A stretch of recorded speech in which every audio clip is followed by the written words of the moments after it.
If you're someone that feels like you have experienced so much rejection that it lowers your self esteem, but it also makes you consistently repeat the pattern of thinking you're not worthy, and with relationships, within social groups, and even career selection, then this video is for you. Because I want you to understand rejection is actually a power, because rejection is God's protection and redirection. So today's video, I want to share with you the beliefs that come from the beginning stages of why we feel or predict rejection. And how is it that we can overcome it to understand that it's not for us to victimize ourselves, but to empower ourselves.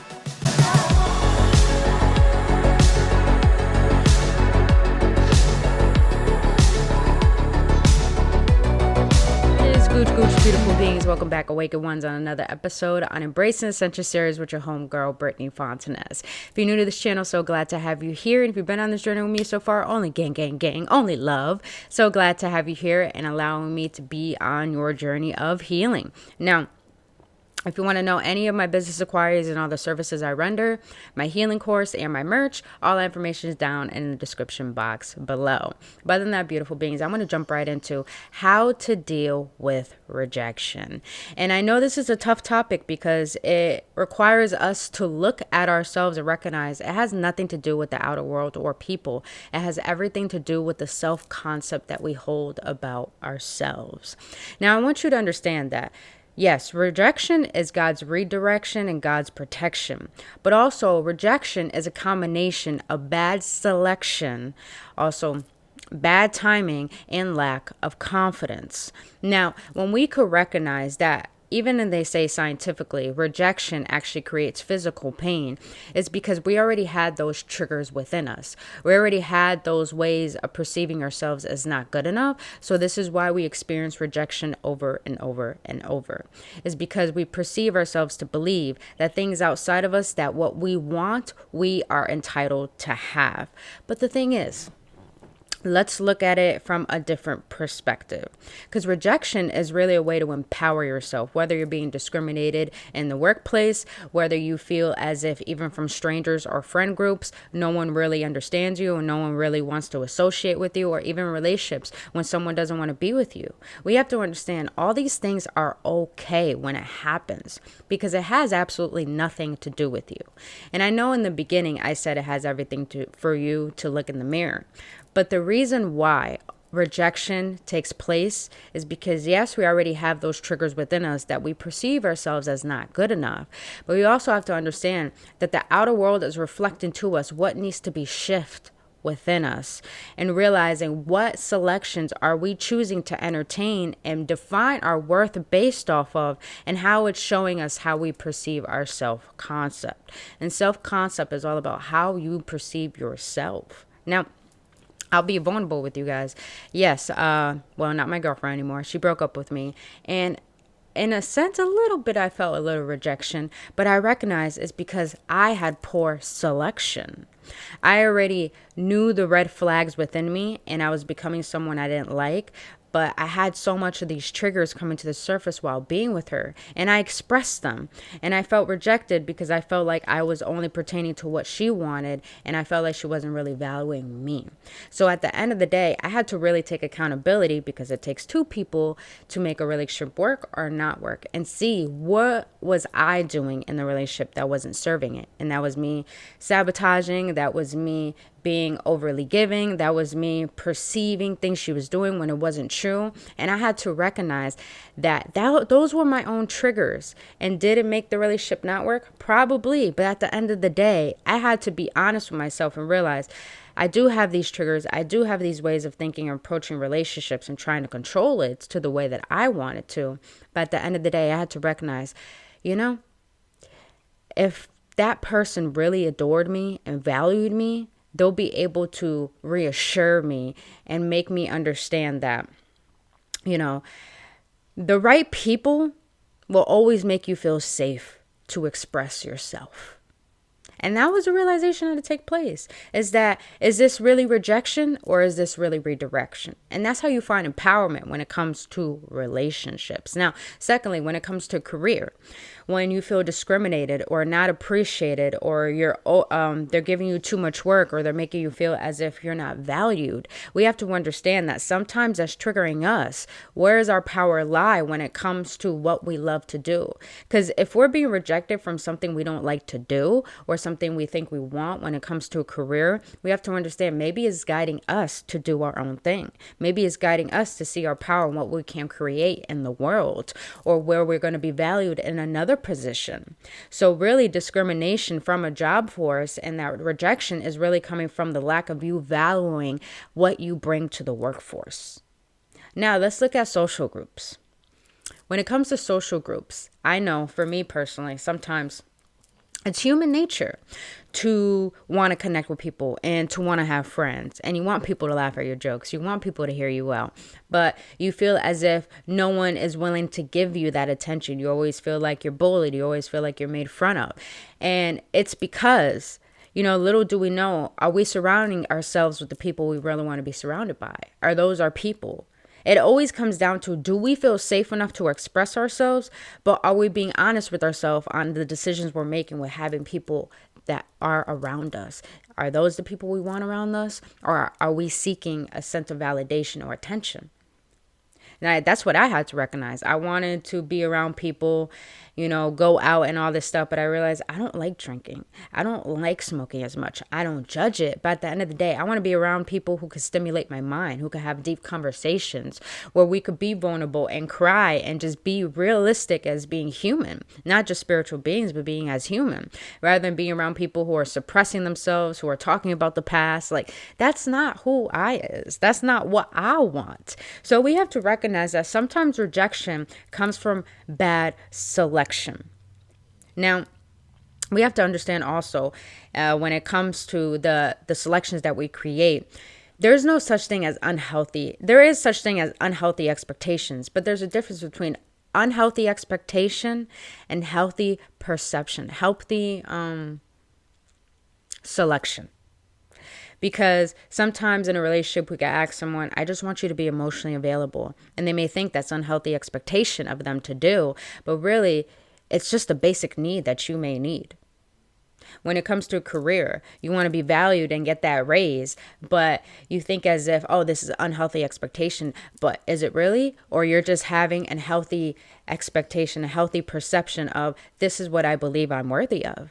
When it comes to friend groups, when they don't value you, when you're always overgiving and they're barely giving anything in return, and you're letting yourself be heard and known, and they're gaslighting you, make you feel like that's not true. Like, what are you talking about? You're expecting too much. But really, are you just asking for what you need to make yourself feel safe? There's a difference between vulnerable and being desperate. Because we could be desperate for things that we think we want, or we could be vulnerable and ask for what we want. Regardless, if we're not going to get it, then we got to let it go. And I know letting go is really hard. And I know rejection creates physical pain. But letting go requires us looking in the mirror and take accountability for the selections that we're making. Meaning, is this the relationship you really want? Or is this the relationship you think you need? Because there's a difference. Is this the career that you really want? Or is this a career that you think you need? Are these the friends you really want? Or are these the friends you think you need? Because most of the time, the reason why we experience rejection is because not only from our childhood, but at a very young age, we were surrounded by people that would make us feel as if we're deserving of being our authentic self. And as we get older, we have to surround ourselves with this identification that I have to be like the norm, which I don't believe there's no such thing as normal. I love being fucking weird because that means you have your own individuality. And when you try to fit in, knowing that it feels so uncomfortable, that is not where you're supposed to be. That relationship, that career, that friend group, that's not where you're supposed to be. So rejection happens for you to recognize how to take your power back and realizing, what do you really want? Because sometimes we make decisions based off of past rejections, past pains, past traumas that we have yet to see and deal with. So this is where it comes to, it has nothing to do with the outer world. It has everything to do with how you perceive yourself. If you're obsessed with the fact that you're not getting that job, if you're obsessed with that fact that you don't have that person, if you're obsessed with that friend group, what you're really saying is that what they have, I don't have. And that's where you have to really look at yourself and see what makes you compare yourself and be obsessed with these things and these people that make you think you're not lovable and worthy as you are. Because sometimes we think we have to heal all these things and hide ourselves. And when we go out to the world and it keeps triggering us, we have to hide ourselves because we can't be vulnerable. That's not how it should be. The way it should be is that we have the ability to look at our own weaknesses and realize they are deserving to be validated, and they are deserving to be reconstructed by people who really love us enough to make us realize, you shouldn't think this way, or correct us in the most compassionate, generous way. Now, if you're not receiving that in anything that you do, then you have to recognize what makes you so attached to something that may not be meant for you.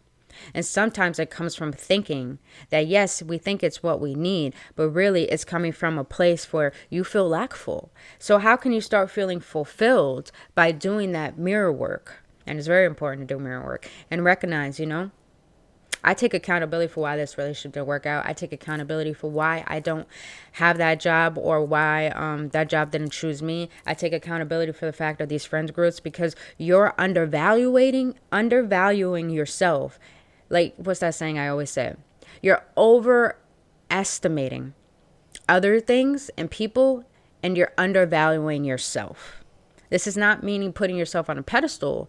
This just means what you need to stop putting on a pedestal and start recognizing what you bring to that pedestal.